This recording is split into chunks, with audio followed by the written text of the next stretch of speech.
İnsan rızkını çok çalışarak kazanır sanır ama unutur ki aynı işi yapan iki kişiden biri bolluk yaşarken diğeri neden darlık çeker?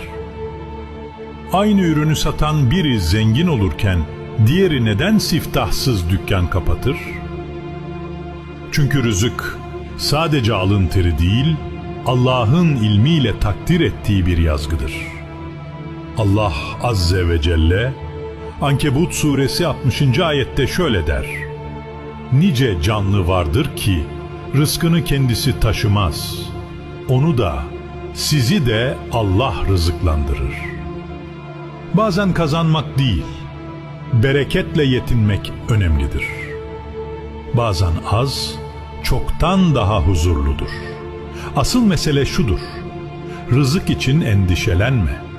Rızkı vereni, yani Allah'ı unutma.